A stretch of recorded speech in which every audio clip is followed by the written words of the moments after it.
This is London Real. I am Brian Rose. My guest today is Vikram Seth, recent graduate of the Speak to Inspire. How are you, sir? I'm very good. I'm feeling amazing. Welcome to the studio. Tell us about you. Where are you from? What do you do? Thank you. Yeah, thank you for having me here. So I'm from London, born and brought up, and my family is originally from India. So I'm this mix of two very different complementary cultures of the West and the East.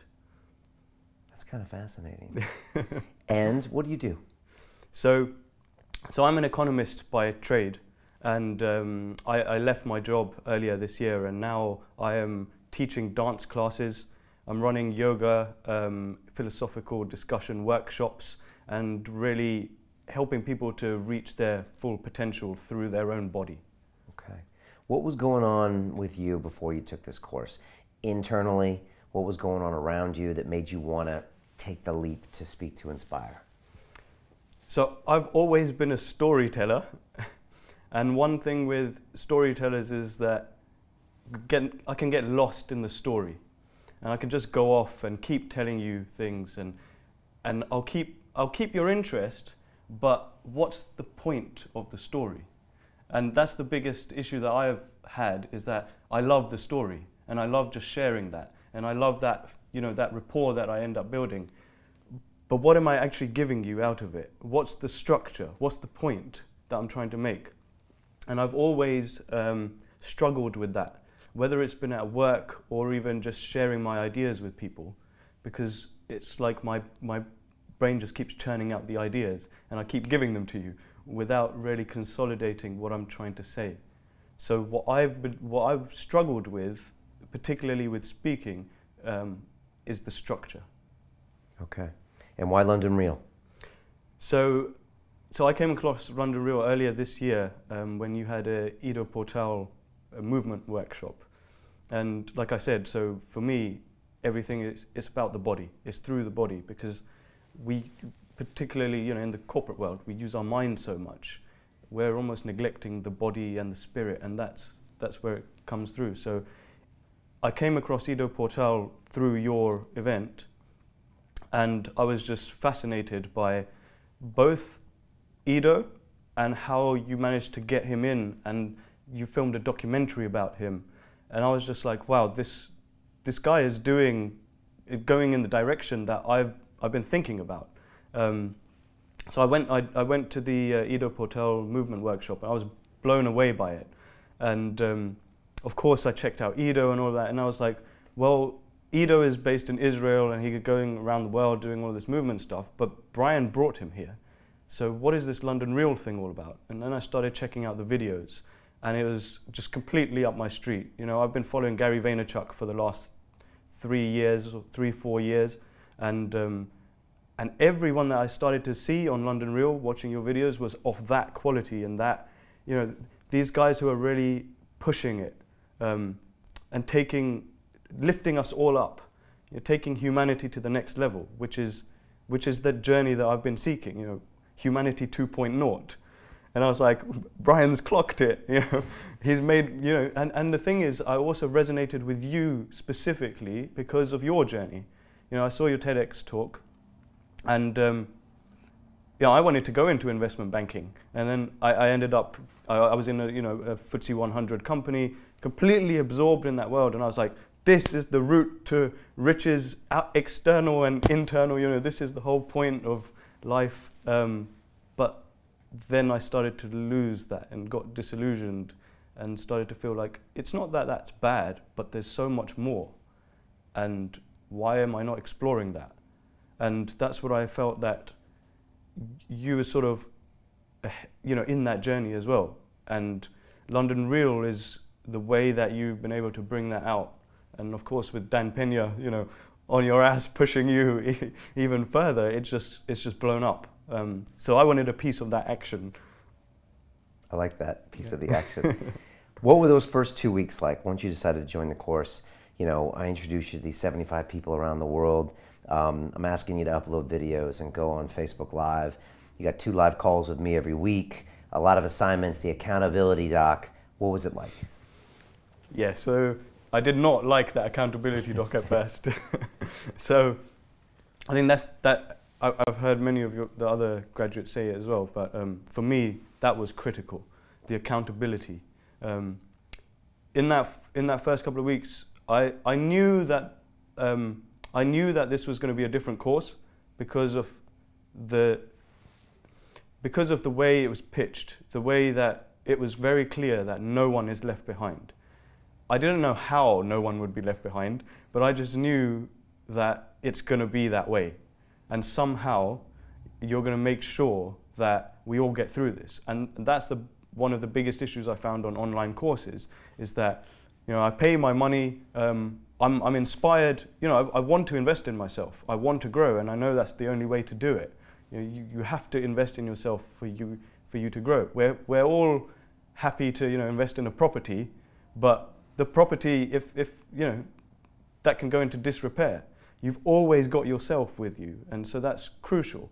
But with many courses, you invest in it, and then you're on your own.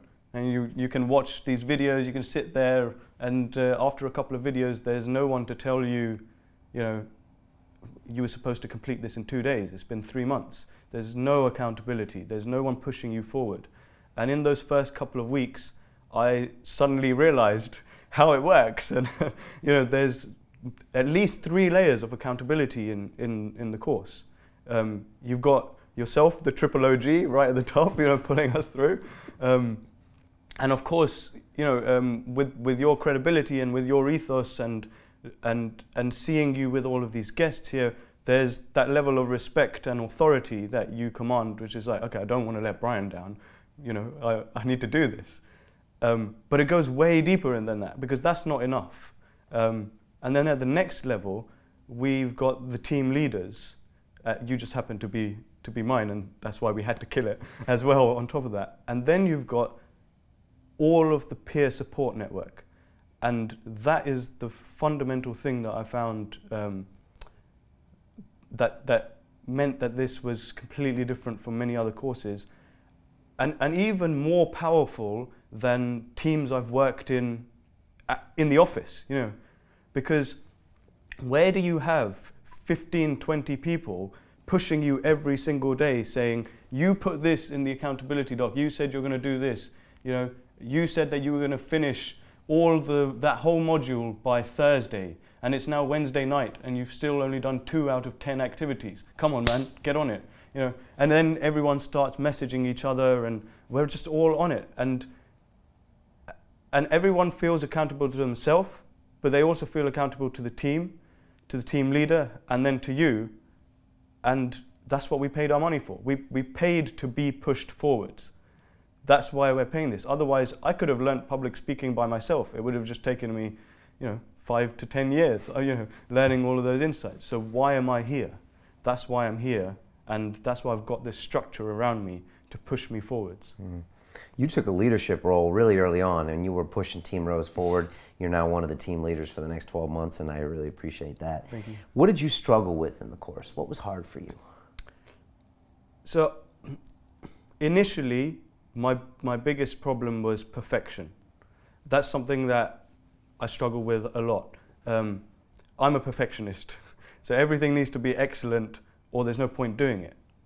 But I realized there's a difference between excellence and perfection, and what I learned very quickly in the first couple of weeks, and particularly from, when I had my 15-minute one-on-one chat with you, and there was one thing which you said, which I've heard so many times, but for some reason it just hit me in that moment, which was, yeah, you know, some people, you were making the move as well, and you're saying, some people, they just spend their whole life, you know, aiming.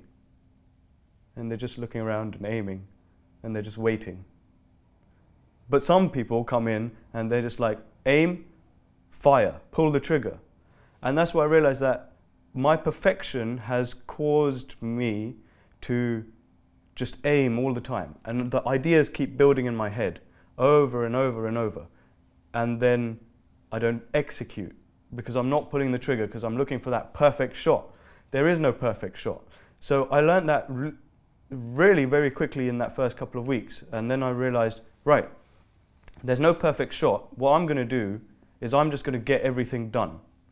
And once I get everything done, I'm then going to see how everyone else is doing. And I started to realize that many other people in the team had a lot more resistance than I did. So I was like, okay, my mission here is to get everyone else through their resistance. And it was almost like an indirect way of pushing myself forward, because by focusing on helping everyone else, I knew that I'll have zero credibility if I'm telling them, come on, get your act together, when I haven't got my own act together. So that double whammy helped me to get my stuff done ASAP, and then, right, who can I go and help now? Who can I go and pull through their resistance and make sure that they get it done as well? Mm. What was your biggest win for the course when it comes to your final speech? Like, what did you add to it that you're just the most happy with? Whether a structure or something you did, motion, body, everything.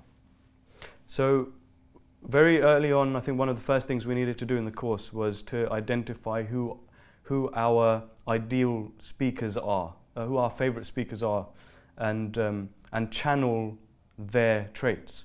So for me, the three traits that I really wanted to channel were being direct and to the point, being vulnerable, and unafraid to speak my mind. So for me, I hit all three of them, which is saying a lot because it's only been 6 weeks and I've hit these three really powerful things for me. The key one was being unafraid to speak my mind, because like I said, I've got so many ideas and I've been developing these, you know, since I was like 15 years old. I've been exploring all of these thoughts about, you know, well, you know, we're in this corporate, you know, we're trained in this rational linear thinking. We go through university and school, then university, we go into the corporate world, get a job, and it's almost like, well, that's the path. But I've had all these thoughts building up that, well, that's not even half the story. It's maybe not even 5% of the story. But I got lost in those thoughts and not just not being able to share them, but not even feeling comfortable that people are going to be open to hearing them. So I was always paralyzed by this sort of perfection of saying it right, but then also, even if I say it right, will people think I'm a weirdo? Will people just reject me? And so the way the whole thing was structured, we were almost forced to be vulnerable. We were forced to open up and just reveal ourselves. And you know, you hit some people on the head very hard to get them, you know, like they had everything else, but they were not opening up. And that was the key thing. We've got 5 minutes to do a speech. How are you going to get people to listen to you and really be inspired? And the biggest way to do that is by being vulnerable, opening up, and being unafraid to speak your mind. And I felt like I've still got a way to go on the structure, but being unafraid to speak my mind is a huge, huge transformation from before. It's a nice transformation too. Yeah. Last night you stood up in front of 30 of your classmates and you gave your speech, and you also got to listen to your classmates speak. What was that like? It was an incredible experience, and particularly for some people it felt really humbling in a way that some of these people were, you know, they were almost scared to be on a video conference call 6 weeks ago. And they're standing in front of 30 people giving a speech. And some of the people in my team as well didn't take action for the first 3 weeks. Nothing, zero communication, nothing. And now they've flown all the way here, they're standing in front of me giving a speech, and I'm like, whoa, you know. And not just that, I'm listening to them and I'm like, you're inspiring me. You know, 6 weeks ago we didn't hear from you. You didn't even want to say what your name was in front of, you know, a bunch of people on a video conference call, and now you're standing live in front of people sharing some of your deepest passions with us. So that was incredible. And you know, listening to 35-minute speeches, you know, thinking about that beforehand, you're like, bloody hell, how am I going to last? Like, I hope there's a few breaks in there. But when you're in it and everyone is on point and everyone is sharing what's really in their heart and trying to help us be better versions of ourselves, I was just carried by the energy and just inspired by that. In terms of my own speech, I was not nervous. I was not nervous at all. And this is, I think, the testament to the course, that I was sharing some very powerful stories in my life, particularly about how my friend passed away a couple of years ago, and I'd known him since I was 10 years old. I was so afraid to say how these things have really affected me in my life, because who talks about this stuff? Nobody really shares the deep side of themselves out of fear that we'll be rejected. And it's a fundamental human fear, because that's how our brain works. And somehow, we've got these 30 people in the room who've got over this resistance to a very, very large extent, where suddenly you can now break through. And as you said, many of us can quite easily, by putting in the work in the next few weeks and months, we can quite easily be on the TED stage with speeches that we've got right now. Forget about now honing and coming up with an even better 2.0. Even what we've got right now can inspire many people to take action to improve their lives. So, I witnessed that with 30 people last night. So there's not really, words can't do it justice. You have to actually be there. What are your plans for the next 12 months? Where are you going to take your speech, and where are you going to take this team? Yeah. So one thing that this course also gave me was that opportunity to step up and lead. Not because I had a formal position of authority, I just had the opportunity, so I did it. So for me, that's very powerful, and particularly as one of the things I've been working on with my workshops and my teaching is coaching people.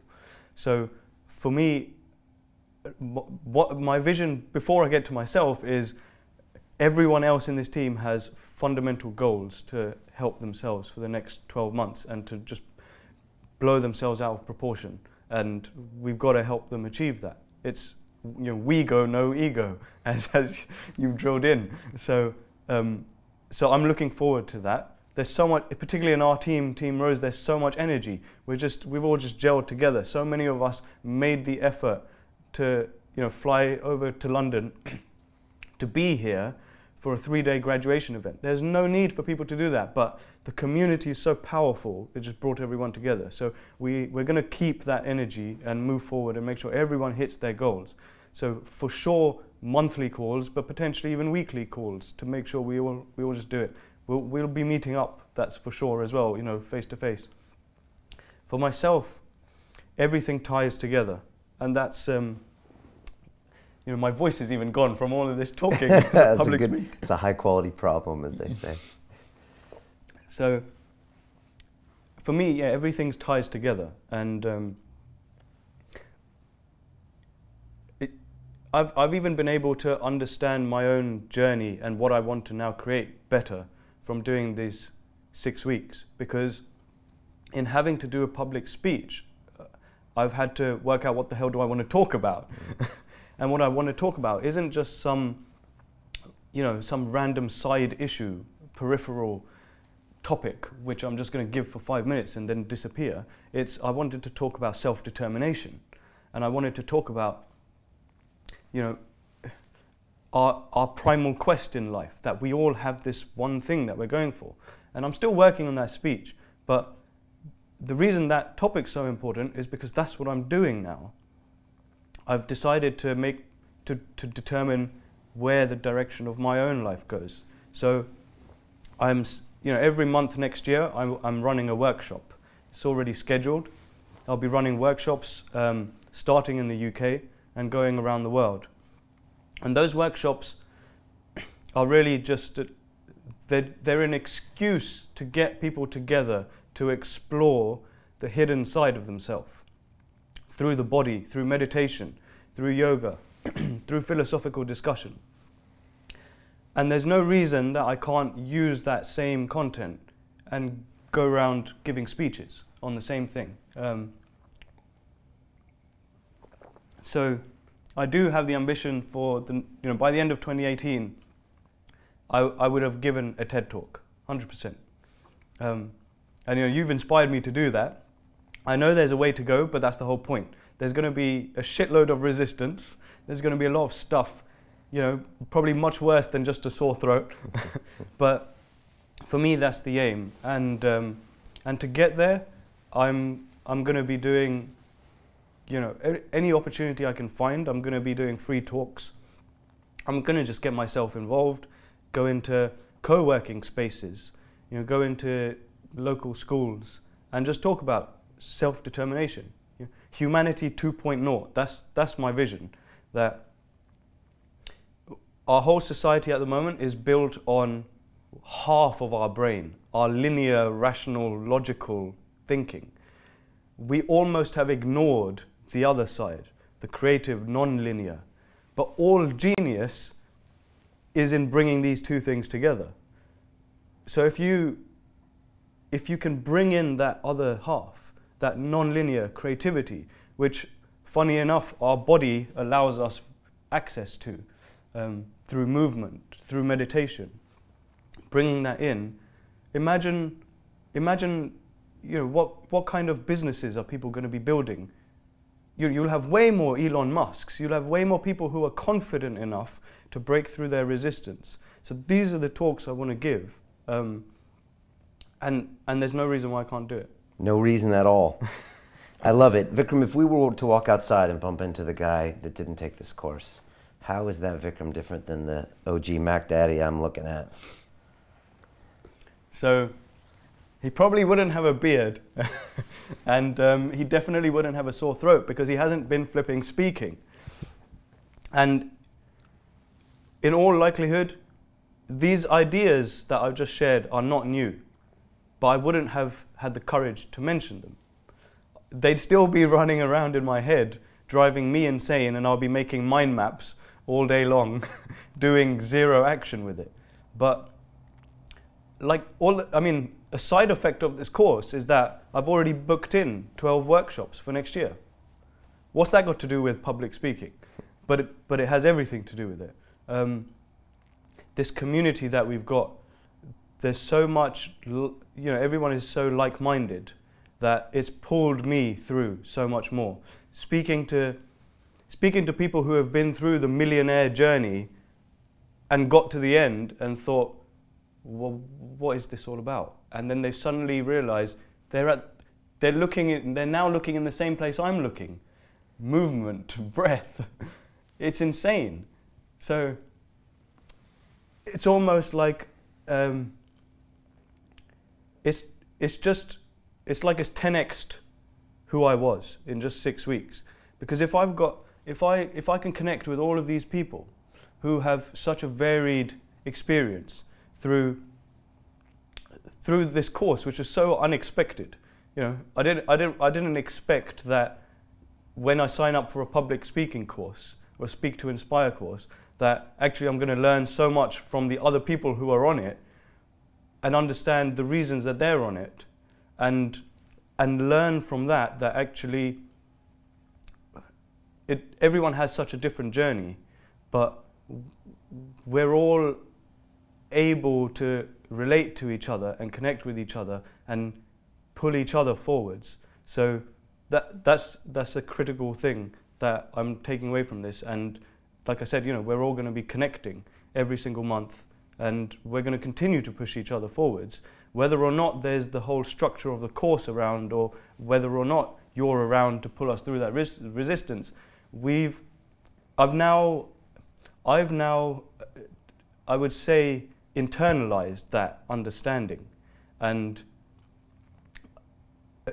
6 weeks ago, intellectually, I knew that I need to push through resistance. Resistance is real, fear is real, but the Vikram now has pushed through resistance at will, and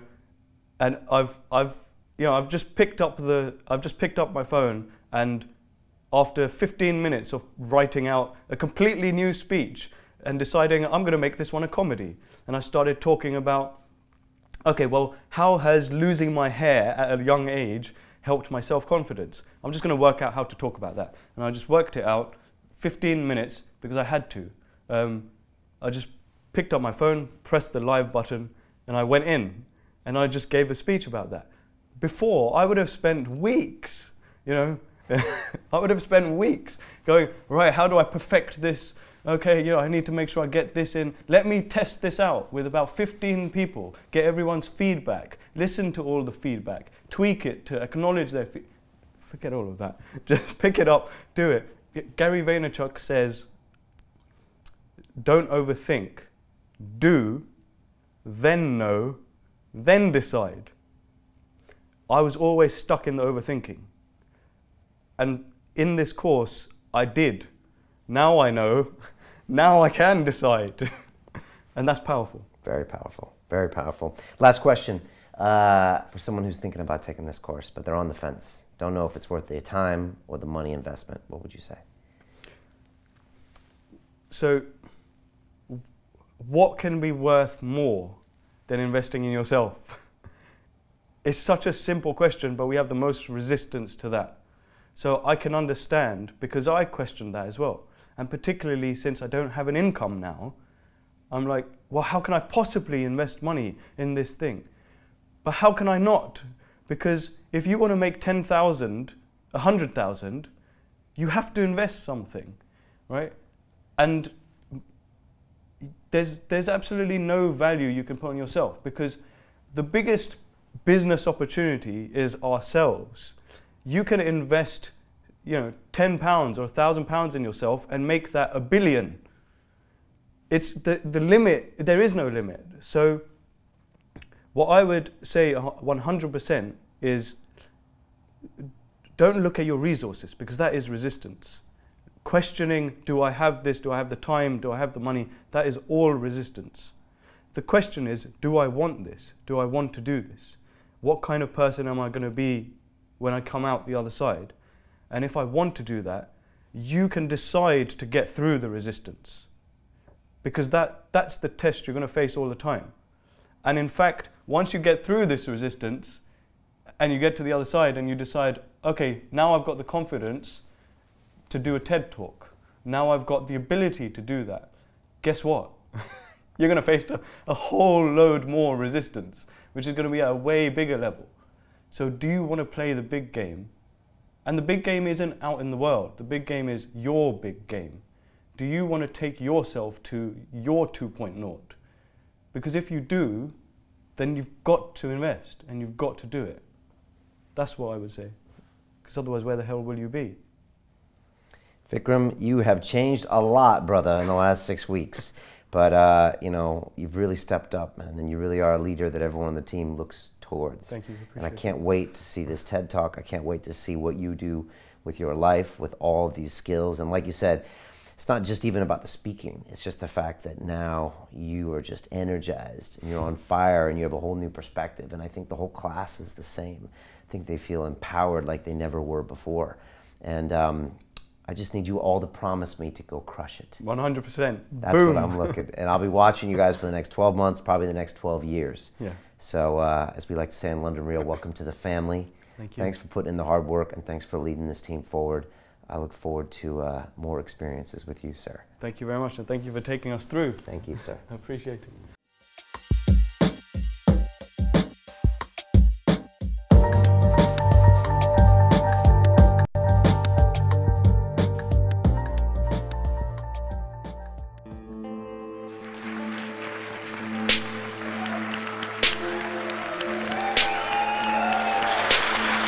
The critics who always speak behind my back, maybe I want to hear them remind me, he's back, the great pretender.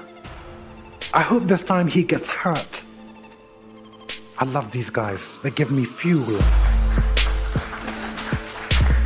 If you want to reach your objective, you want to achieve it, you're going to have to be obsessive. You're going to have to be obsessed. Feel what you do. Feel it. If you're not feeling it, it doesn't matter. It's Chris Eubank Jr. How do you explain his prowess in the ring? Junior has that obsession, that genius, that magic. Genius is obsession, but it's in one area. You studied the sweet science for so much of your life. How do you walk away from it? Do you miss it? You can't walk away from it. I am it. And even when I dance, really I'm boxing. The credit belongs to the man who's actually in the arena, whose face is marred by dust and sweat and blood, the one who strives valiantly. What was the worst day of your life, and how has it shaped you as a human being? When I fought Nigel Benn, I stood like this. It was to mask this. The risk must be taken. That's why you are London Reelers. That's why we're here. We're tired of sitting still, watching it happening for others. Let's do it.